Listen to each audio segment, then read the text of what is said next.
Hello, you're watching Eye on Africa. I'm James Creedon. These are the headlines this evening. DR Congo's long-delayed presidential vote just got delayed. Further still, voters due to go to the polls this Sunday will have to wait 1 week more. We'll talk to our correspondent in Kinshasa and other guests. And an investigation into the brutal murder of 2 young Scandinavian women in Morocco earlier this week has led to 3 arrests on Thursday. This as investigators look into a link to Islamic extremism. More on that later in the show. Hello and thanks for watching. We'll start this evening in DR Congo, where it was announced this Thursday that the presidential election is to be delayed by 1 week. The announcement does not come as a surprise after thousands of voting machines were destroyed in a recent fire in the capital. Let's take a listen to the president of the Electoral Commission announcing that delay a little earlier. The presidential, legislative and provincial votes will take place on the 30th of December 2018.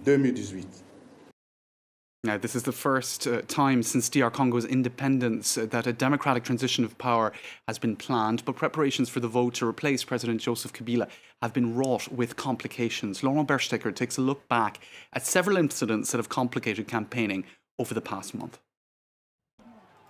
Since kicking off just under a month ago, the DRC's presidential campaign has been marred by a series of incidents.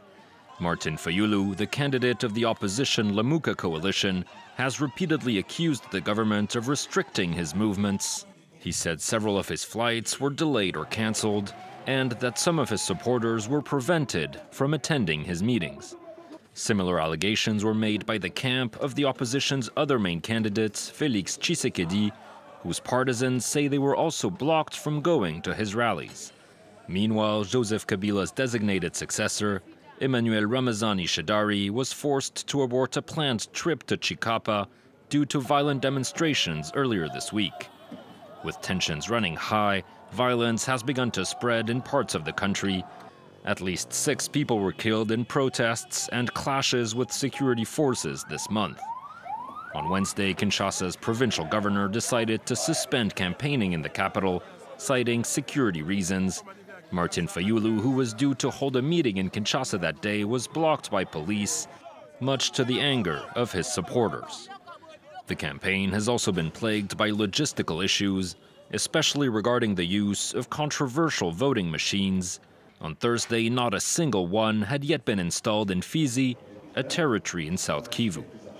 According to the Electoral Commission, these delays were largely due to the loss of some 8,000 machines in a massive fire last week. As many incidents that have now led the Commission to postpone the elections for the 3rd time since 2016. All right, we're joined now by France 24's Thomas Nicolon from Kinshasa. Thomas, we've been hearing for a while that the burning of thousands of voting machines was possibly going to delay this vote. Why do you think it took so long to make that decision that the vote would be delayed? And were there other reasons beyond the voting machines? It took a long time for the Electoral Commission simply because I think the Electoral Commission wanted this election to happen, and I think the authorities wanted the election to happen. So there was maybe a bit of pressure on the Electoral Commission around this election. So they tried their best. They ordered paper ballots from the manufacturer in South Korea, hoping that they would get them in time. They were able to replace all the destroyed voting machines from the rest of the country. They were brought back to Kinshasa, and unfortunately the paper ballots is still not here, and it is the main reason why this can't happen, because Kinshasa is not ready. According to the Electoral Commission, the rest of the country is, but not Kinshasa. And some people say that even without the fire, the Electoral Commission would never have been ready for this election. And some think it's just an excuse, but the Electoral Commission really tried to hold this election on time. There's been a lot of mistrust between opposition parties and the ruling party. How have opposition leaders been reacting to this delay today? There are no reactions yet from the opposition, but it'll be interesting to see how they react in the next few days.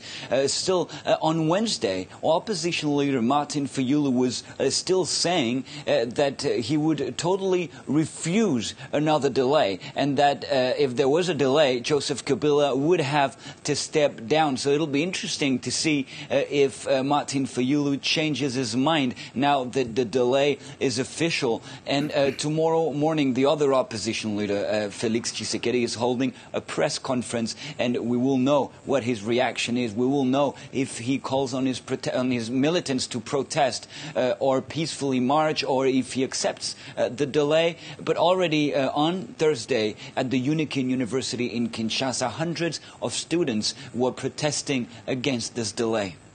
Okay, Thomas Nicolon, we'll leave it there for now. Thanks for that update from Kinshasa. Now, for more on the Congolese election, we're joined from Ghent in Belgium by Chris Berutz. Chris, you're a Central Africa analyst who knows DR Congo very well. Thank you for talking to us on France 24. Give us a sense of why there has been so much complication in the run-up to this election. It's a country that has never had a peaceful transition of power since its independence from Belgium. Can you give us some historical context as to why organising a peaceful transition of power is complicated in Congo?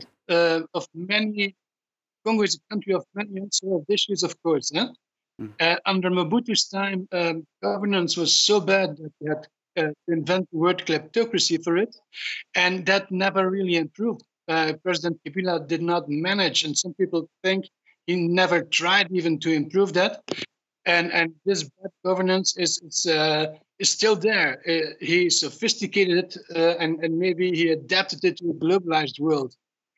Congo has a lot of identity issues, land issues, and it's a network of complex local conflicts which are manipulated from provincial and national politicians. So it's 80 million people, 250 ethnicities. I imagine that makes governance very complicated. It has been considered much too soon as a post-conflict country. It has had a standard package of post-conflict measures in a country which really never turned the page of conflict. And these are the causes of the fragility, of the vulnerability of the Congolese state today.